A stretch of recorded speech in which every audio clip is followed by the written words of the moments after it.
If I had known signing up to volunteer at the Campus Arts Center would land me on a midnight cleanup crew, I'd have never put my name on that clipboard. It was supposed to be an easy gig, help with the spring theater showcase, log a few volunteer hours, maybe eat some leftover cookies and flirt with one of the lighting techs.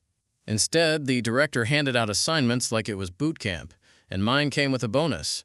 Midnight to 2 a.m. final night strike team. Lucky me. Even better? The theater was a full mile across campus, and that night, the wind was ruthless. One of those weird early spring nights where it feels like the sky is mad at you for being outside. My hoodie did nothing against it.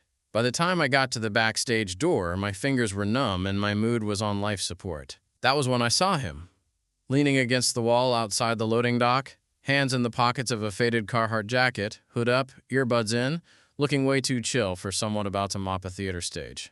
He noticed me as I walked up and pulled one earbud out. "Hey," he said, "you here for the strike?" "Unfortunately." He cracked a grin. "Same." He looked vaguely familiar, though I couldn't place him. Not theater, not in any of my classes. A year older, maybe. He had that casual confidence I always noticed, like he belonged anywhere he stood, even with a push broom in his hand. "I'm Eli," he offered, holding out a hand. I took it. Warm grip, calloused palms. "Drew." "Cool. Looks like it's just us tonight." I glanced at the door. "No one else showed?" He shrugged. "There were 3 of us on the roster. One texted saying they were sick, the others probably ghosting," I groaned. "Great. 2 hours of pushing scenery into storage sounds even better with half the crew." But Eli didn't seem bothered. He pulled the door open and gestured for me to go first. We stepped into the dark backstage area, the air still heavy with the smell of fog machine and sawdust. I expected the silence to be awkward, but it wasn't. We didn't talk much at first, just started working. Stacking chairs, folding risers, coiling up mic cables. There was something easy about being around him. He moved like he'd done this a dozen times before, humming faintly along to whatever was still playing in his one earbud. Occasionally, he'd glance my way, his eyes crinkling like he was fighting off a smirk, but he didn't say anything. Then we found the soda machine in the green room still worked. He bought a Sprite, handed it to me without asking. "No offense," he said, "but you look like you were about to quit life back there." I laughed. Honestly, I was. "This shift is evil." He leaned against the doorframe, sipping his own drink.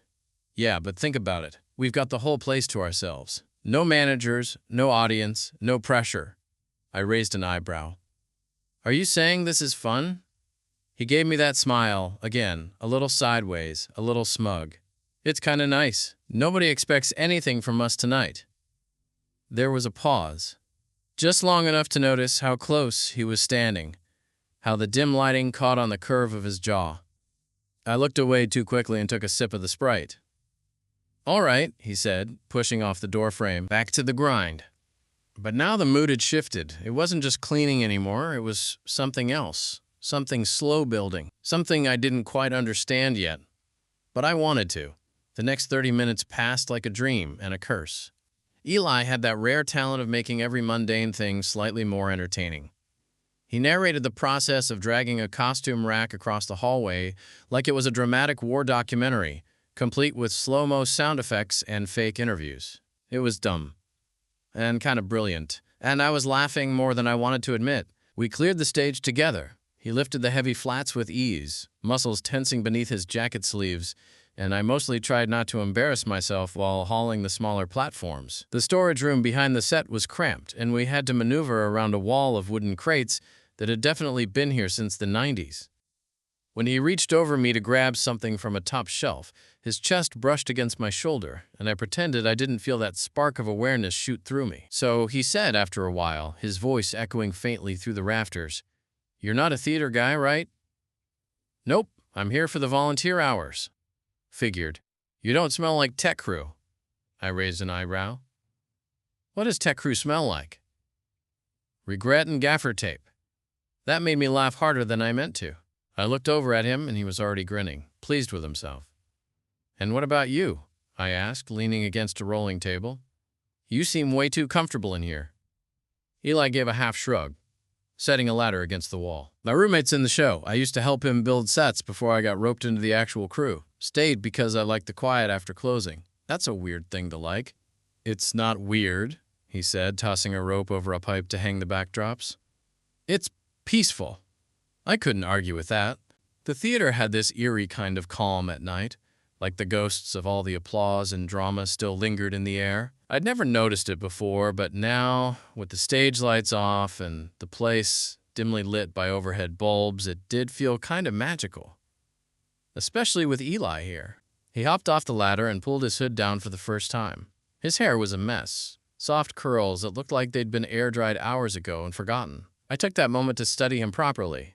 Slightly crooked nose, faint scar above his right eyebrow, dark eyes that always seemed to be calculating something behind a smirk. He caught me looking.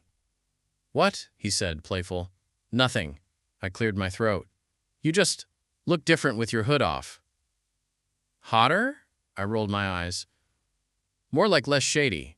He snorted and leaned against the wall beside me. "So what's your deal, Drew?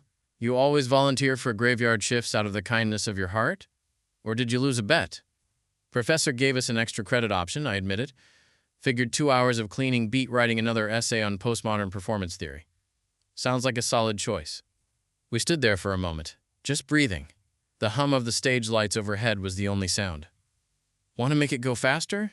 Eli said suddenly. I turned toward him. "How?" "Let's race. You take the left wing, I take the right. First one to get it cleared wins." "What do I get if I win?" He grinned. "Pride, glory, the satisfaction of crushing me." "And if you win?" His grin widened, and he took a step closer. Not intimidating, not even overt, but enough to send a small pulse through my stomach. "If I win," he said, "you owe me a coffee." I tilted my head. "You mean like buy you one? Or go for one?" He didn't answer. Just winked. And walked off. Which was not fair. Because I stood there for a whole 5 seconds trying to figure out if that was flirting, and by the time I started moving, he was already halfway done with his side. Asshole. The next 15 minutes were chaos. I threw myself into cleaning like it was a competitive sport. Lugging bins, stacking props, wiping down dusty costume racks with way more enthusiasm than I'd had all week. I could hear Eli whistling from the other side of the curtain, the occasional sound of him bumping into stuff or muttering curses when something fell. At one point I called out, "You good over there?" "Fine. Just got betrayed by a rogue feather boa." When we finally met in the middle, we were both sweaty and flushed. I checked my phone. 1:28 a.m. Done, I said, panting. Eli looked around. "Damn, you're fast." "So I win?" He scratched his neck, then smiled like he wasn't bothered. "You win," I grinned. "Guess that means you owe me a coffee." He met my eyes for a beat too long. "Gladly." Something warm settled in my chest. We headed back to the staff room to dump our supplies. I was more tired than I realized, legs aching, throat dry, but the moment we tossed our gloves in the bin, Eli reached into the mini fridge in the corner and pulled out 2 cold root beers. "Technically not coffee," he said, cracking one open and handing it to me, "but it's something." We sat on the bench against the wall, sipping in silence. "So," he said after a while, voice quieter now, "be honest. Was it really that bad?" I glanced over. His head was tilted back against the wall, eyes half closed, looking more relaxed than anyone had a right to at 1:45 a.m. I thought about the past 2 hours. How I came in dreading everything, how it had turned into something I didn't want to end. I nudged his leg with mine, just barely. "It wasn't bad," I said. "Not at all." We didn't say much after that. We just sat there, elbows almost touching on the narrow wooden bench in the staff room, sipping root beer like it was a toast to surviving the worst assignment on campus. There was something easy in the silence, the kind that didn't beg to be filled. It felt like we were both waiting. But for what? I didn't know. Eli finally set his bottle down and stretched, arms high above his head. His shirt rode up just enough to show a sliver of toned stomach, and I had to tear my eyes away like I hadn't noticed. He caught me anyway. Of course he did. "You always this shy?" he asked, voice low. "Or am I just making you nervous?" I let out a sharp laugh that was probably too loud for 1:50 a.m. "You're not making me nervous." He smirked. "Okay." That okay held way too much weight. He leaned back again, one leg pulled up onto the bench, the other resting flat on the floor. He looked like he could fall asleep right there and wouldn't mind if I did too. And maybe I would have, if not for the energy humming underneath it all. So, I said, needing to say something before I combusted, what do you actually study? Architecture, he replied. But I'm thinking of switching to something less soul-crushing, like interpretive dance. I laughed. Yeah, you definitely give off. Spontaneous performance in the quad. Energy. You wound me, he said with mock offense, holding his chest. And what about you? What's your major? Communications. I know. Super vague.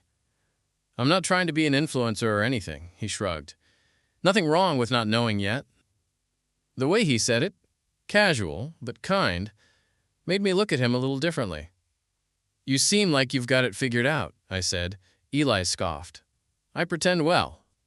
That stuck with me. The way he looked when he said it, eyes on the floor, voice too even, like he was used to performing a little more than he let on. I didn't push. Just nudged his shoulder with mine, lightly. I guess we both pretend pretty well. That got a real smile out of him. He looked at me again, and this time the air between us felt heavier. Less like teasing, more like a question neither of us had asked yet. He was still looking at me when he said, I'm glad you showed up tonight. My stomach flipped. I almost didn't, I admitted. Was about 2 seconds from bailing. Would have been a boring night without you. We held eye contact for longer than was probably legal. Something buzzed low in my chest, quiet but insistent. Do you always do this? I asked. Eli's brow lifted. Do what? This whole thing. The flirting. The eye contact. He tilted his head, like he was considering whether or not to tell the truth. Not always, he said. Only when it feels right. There it was again. Low, subtle, disarming. I looked down at the empty root beer bottle in my hand, then back up at him. You don't even know me, I said. Sure I do. You hate theater kids, but you're secretly sentimental. You pretend to be annoyed, but you stayed late and worked your ass off even when no one would have noticed if you didn't. And you look away every time I catch you staring. I blinked. That's not knowing me. It's a start. The clock on the wall ticked past 2 a.m. The shift was officially over. Technically, we were free to go, but neither of us moved. Eli leaned forward, forearms on his knees, looking at me from the corner of his eye. You want to get out of here? He asked. Go somewhere? I hesitated. Not because I didn't want to, but because I did. More than I should have. It's 2 a.m. There's a 24-hour diner a few blocks away. Greasy eggs. Terrible coffee. Pretty sure the cook's half asleep every shift. I laughed. You make it sound like a 5-star experience, he shrugged. It's not about the food. Again with the looking. I stood slowly, stretched my sore back and looked at him. You asking me on a date? Eli stood too, slinging his jacket over his shoulder. I'm asking you to keep hanging out, he said, however you want to name it. I stared at him for a second, then nodded. Okay. The diner sat under a flickering neon sign at the edge of campus, the kind of place that only seemed to exist for college kids pulling all-nighters or cab drivers killing time between rides. The windows were fogged from the inside, and a hand-painted, open 24/7 sign hung a little crooked on the door. I hadn't been here in over a year. The last time, I'd been drunk, half-heartedly trying to soak up a night of bad decisions with pancakes and regret. This time felt different. Quieter, intentional. Eli held the door open with one hand, and I stepped in. The place was mostly empty. Just one guy in a booth half asleep over a bowl of soup, and a waitress behind the counter chewing gum and flipping through a celebrity gossip magazine. She barely looked up as we walked in. Anywhere, she mumbled, waving vaguely toward the booths. We slid into a booth near the window. I sat across from him, fiddling with the edge of the laminated menu while Eli rested his chin in his hand and scanned the options. They have like 2 items that won't actively poison you, he said. Want me to order for both of us, or are you feeling brave? I trust you, I said, maybe a little too quickly. He raised an eyebrow at that, but didn't comment. Just flagged down the waitress and ordered 2 breakfasts and black coffee. No small talk, no overthinking. He was good at that, just existing in the moment. When the waitress left, he looked at me and asked, "So what's your deal?" I gave a small laugh. "That's a broad question." "Okay, let me narrow it down." "Why'd you really sign up for theater volunteer hours if you hate it so much?" I leaned back. Like I said, extra credit. And honestly, I was bored. Needed something to pull me out of my usual routine. Eli nodded like that made sense. "You live on campus?" "Yeah, suite style. One roommate, but he's basically nocturnal, so it's like living alone." He tapped his fingers on the edge of the table. "I've got 2 roommates. One of them talks in his sleep, and the other cooks shirtless. It's a weird dynamic. Sounds like chaos." "It is, but kind of entertaining chaos." There was something about the way he talked about his life, half amused, half exasperated, that made me feel like I could ask more. "So how come you're still doing this kind of work if you don't love architecture?" Eli was quiet for a second, then leaned back and looked out the window. "I think I'm good at it. Or I was supposed to be. It made sense on paper. I liked drawing buildings as a kid, loved Lego sets. But now it just feels like I'm ticking boxes." I watched him closely. He wasn't performing anymore. He was just being honest. "That's relatable," I said. "You ever think about switching majors?" I hesitated. "Sometimes. I think about just disappearing from all of it, starting over somewhere else. But then I remember I've got 2 semesters left and not enough cash to start fresh." He smiled faintly. "So you keep pushing through." "Something like that." There was a beat of quiet. Not awkward, just a pause to breathe. Then Eli looked at me with that same tilt of curiosity I'd seen in the theater earlier. "Can I ask something kind of personal?" "Sure. Are you seeing anyone?" My heart jumped a little at the directness. "No," I said. "You?" He shook his head. "Nope." "Have you?" I asked. He shrugged. "A couple flings. Nothing real."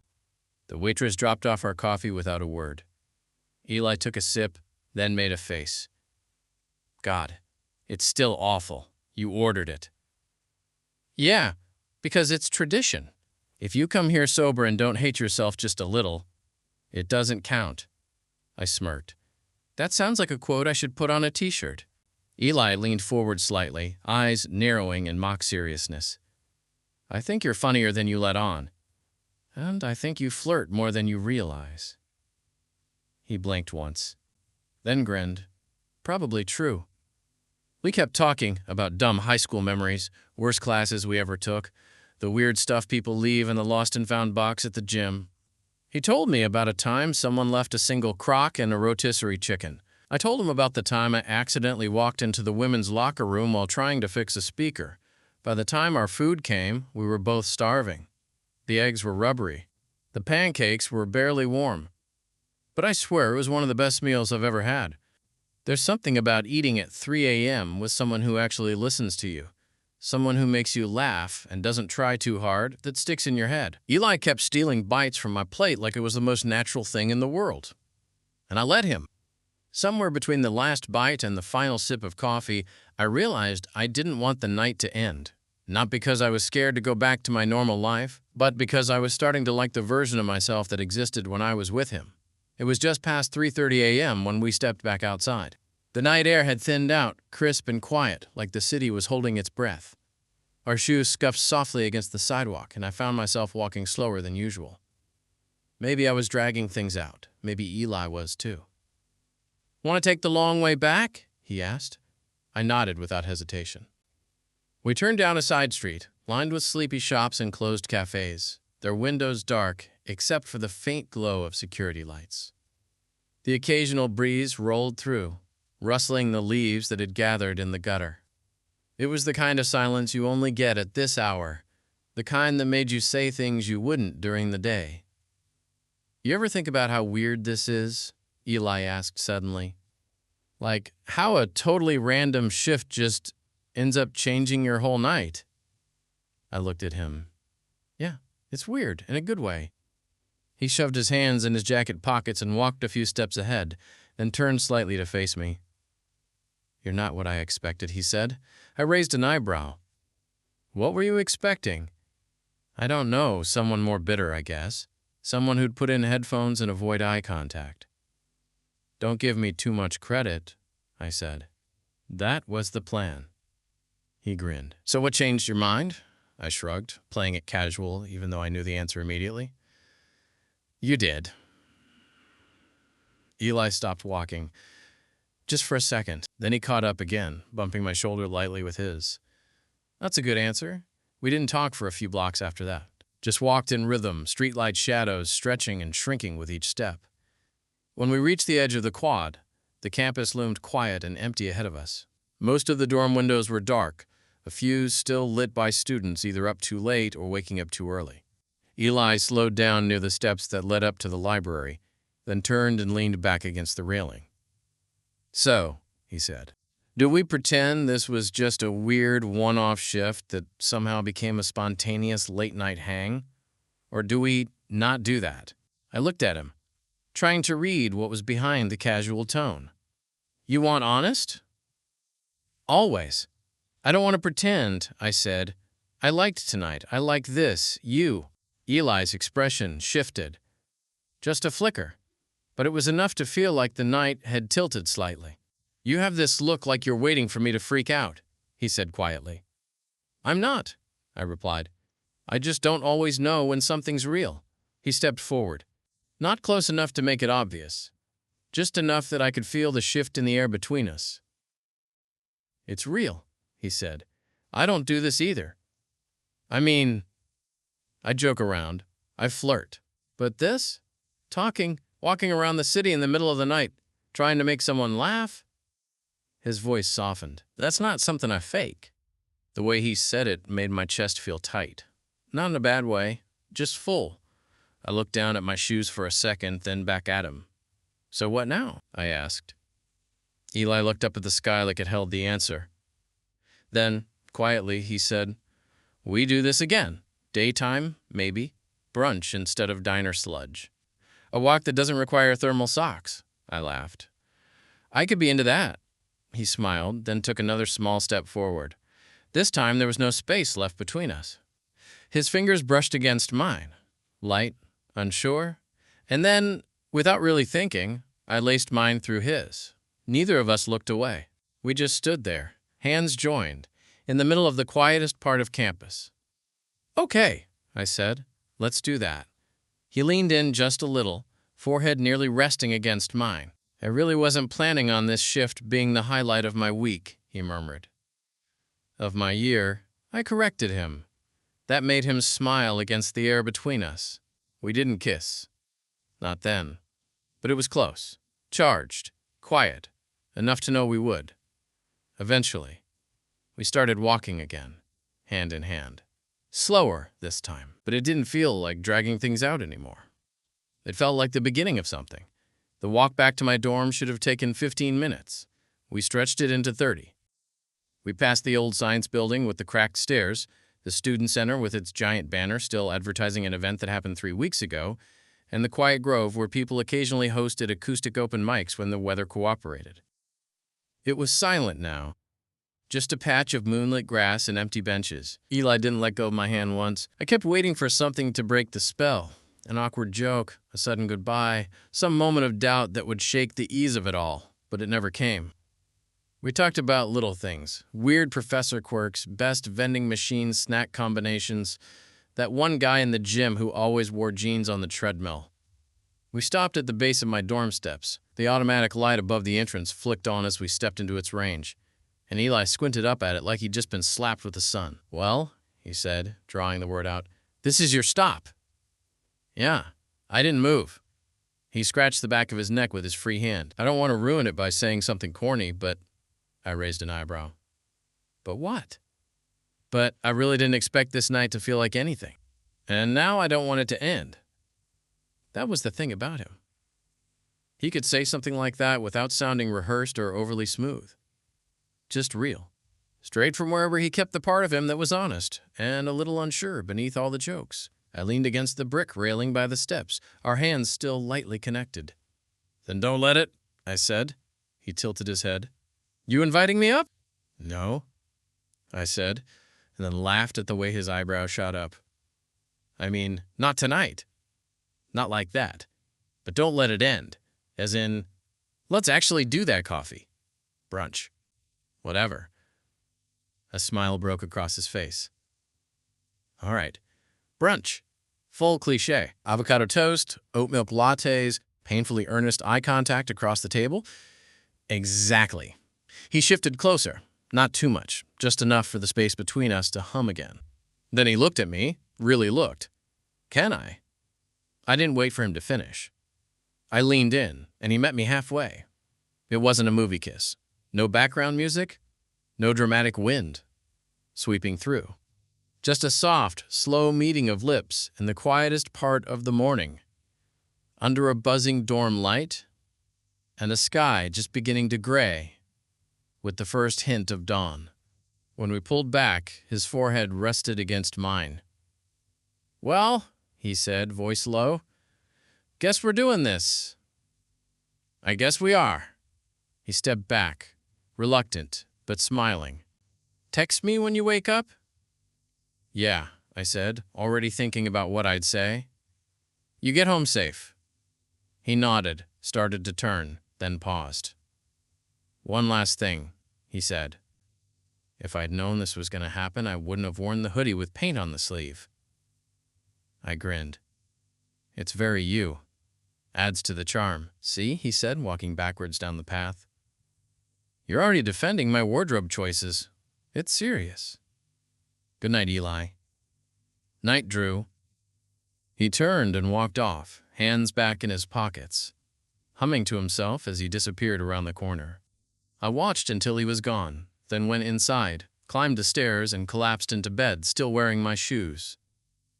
Sleep came fast, heavy and warm, and I dreamed of nothing but black coffee and a crooked smile across a diner booth.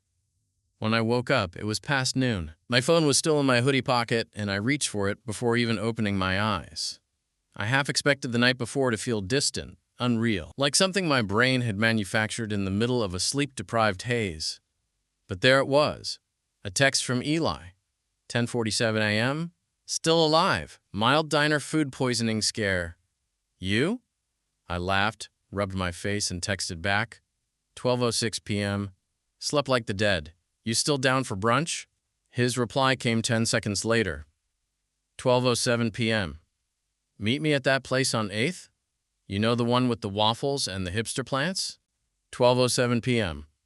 "Bring your appetite and your best awkward morning after energy."